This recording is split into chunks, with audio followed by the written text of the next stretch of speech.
Es una respuesta creo que con poco valor, porque al final cuando uno viene de ganar el Open de Australia, tiene 7 Grand Slams, es el número 1 del mundo, ¿qué pasa? ¿Que va a ganar todos los partidos del año? Pues no va a pasar. Entonces ahí está la respuesta, ¿no? Creo que todos nos tenemos que felicitar y agradecer a Carlos todo lo que está haciendo, y al final está dando, creo que una cantidad de éxitos al deporte español difíciles de imaginar 30 años atrás, 25 años atrás. Ahora últimamente pues a lo mejor nos hemos acostumbrado a ello, pero yo nunca pierdo de perspectiva la dificultad que conlleva todo lo que hace Carlos y lo que hacen otros deportistas españoles, o deportistas de cualquier país al final, ¿no? En este caso Carlos es español, es de los nuestros, y en ese sentido pues vamos a preocuparnos por 2 derrotas. Creo que no tiene ningún sentido, ni tampoco se le puede exigir más. Rafael Nadal speaks about the situation of Carlos Alcaraz. We are not going to worry about 2 defeats. The Mallorcan tennis player took advantage of the ceremony in which he was awarded an honorary doctorate by the Polytechnic University of Madrid to talk about Carlitos. During the ceremony in which he was awarded an honorary doctorate by the Polytechnic University of Madrid, Rafa Nadal was asked about the situation of Carlos Alcaraz. The young Spanish tennis player is at the center of the conversation after being eliminated in the semifinals of Indian Wells and then in the 3rd round of the Miami tournament, 2 results that have generated concern in some sectors of the sporting environment. Nadal, with his usual frankness, responded bluntly to the general concern: "We are not going to worry about 2 defeats, it makes no sense."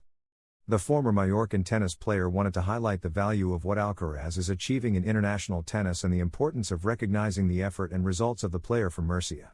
"I think we should all congratulate ourselves and thank Carlos for everything he is doing.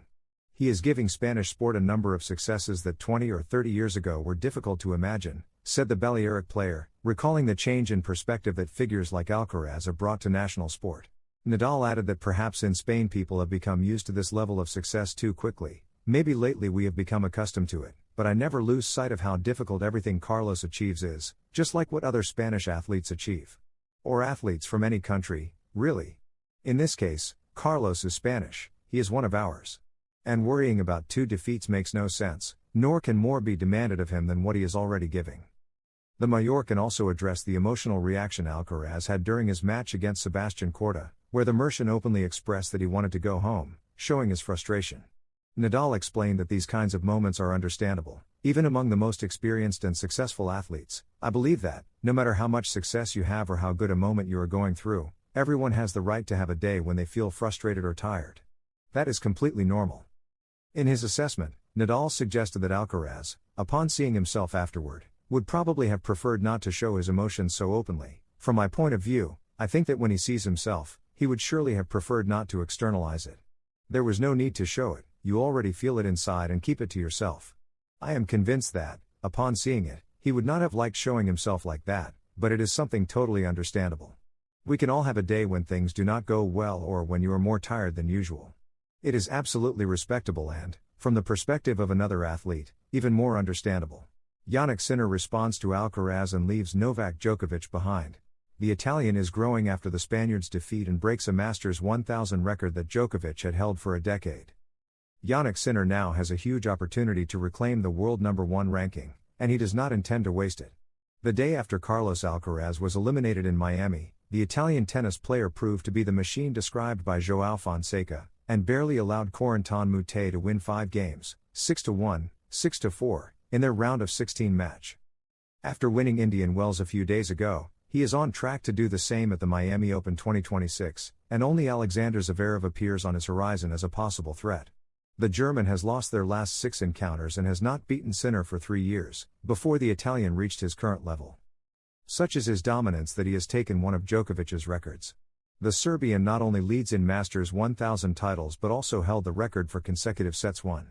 That record no longer belongs to him, it now belongs to the player from San Candido.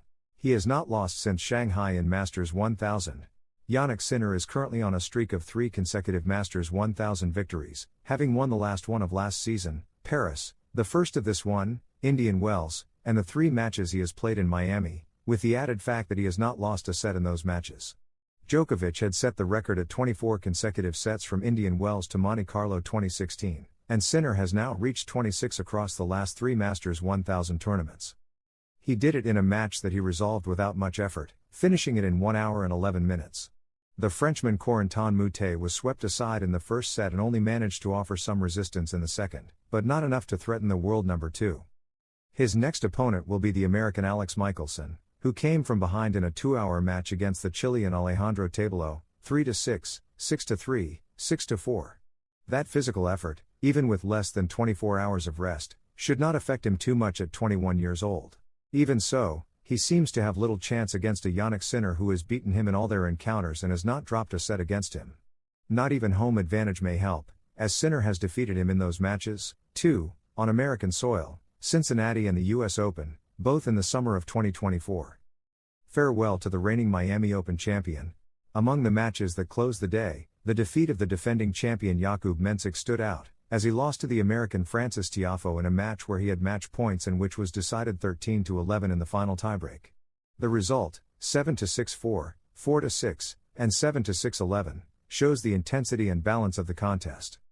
After his unexpected and early elimination against Sebastian Korda, the Spanish player retreats home before facing the crucial Masters 1000 in Monte Carlo, where Jannik Sinner could take the ATP ranking lead from him. Carlos Alcaraz has decided to press the pause button. The current world number 1 will head to his hometown of Murcia to disconnect for a few days, a decision made after his early and painful defeat against the American Sebastian Korda. This necessary physical and mental break comes at a critical moment in the calendar, just before the demanding European clay court swing. The first major challenge on the horizon for the Mercian will be the ATP Masters 1000 in Monte Carlo, a tournament that this year is shaping up to be a pressure cooker for his ranking ambitions. The challenge of defending the crown in the Principality. The rest in El Palmar will be brief, as Alcaraz has an unavoidable appointment in Monaco starting on April 4. There, he will not only seek redemption for his recent setback but will also face the titanic task of defending the 1,000 points earned last year after his brilliant victory in the final against the Italian Lorenzo Musetti.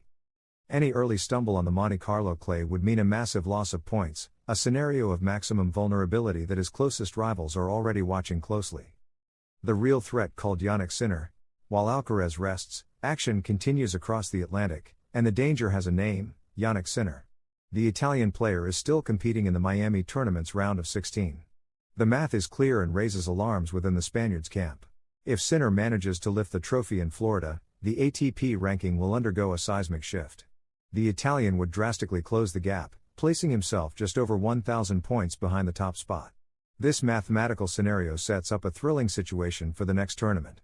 If the Mercian fails to defend his Monte Carlo title, losing his 1,000 points as defending champion, and Sinner wins in the Principality, the Italian would complete the overtake. If this combination occurs, Sinner would mathematically take the world number 1 ranking from the player from El Palmar. The next stop in Monte Carlo promises to be much more than the start of the clay season. It will be an all-or-nothing battle for the top of world tennis. The clock is ticking, and Carlos Alcaraz's margin for error has completely disappeared.